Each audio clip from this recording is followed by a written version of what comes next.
On the farm tonight, Virginia has a predator problem, and it's having an adverse financial impact on farmers. The number of predators on the rise, especially coyotes, and that leads to livestock kills.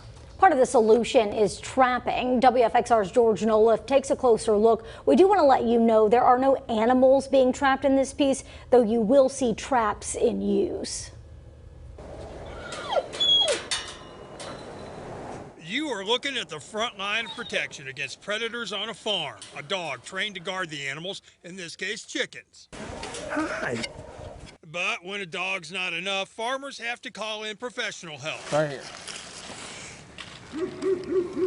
That's a coyote trap. Predation costs livestock, poultry, and crop farmers millions of dollars a year. That's a cost that gets passed on to us at the grocery store. In our area, the primary farm predators are coyotes, foxes, raccoons, and possums. Now you got fields right here. Samuel Catterton is a trapper. It's his job to curb the growing number of predators, protect farm animals, and in the process, create balanced wildlife populations. If you have a healthy predator population, a prey population, not only is everything, the whole ecosystem thrives better. In areas, we control the population or attempt to control the population, not to wipe out any populations, but because we love a healthy ecosystem. Selective harvest, which is what trapping is, has been shown to improve predator and game populations as well as save farmers money.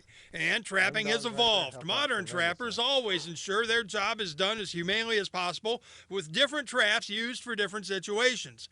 Trapping practices are highly regulated by the Virginia Department of Wildlife Resources. For demonstration purposes, that's what it does. It goes around the joint on a foot and it holds. There's not a bunch of pressure there breaking my fingers. It's not a bunch of pressure on a foot. It's the tension of this holding right here to stop these jaws from spreading back open.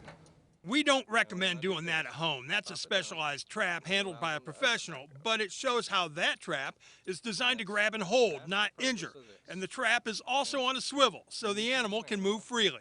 We have check laws. We have to maintain our stuff. We've got to go, and we put in the work to make these traps work correctly, efficiently, and ethically. We don't want an animal hurt. Well, we don't, and that's the bottom line of it. And that's what us as trappers are, true conservationists. We love animals. Trapping is not the only way to keep predator numbers in check, but it may be the most effective and efficient way.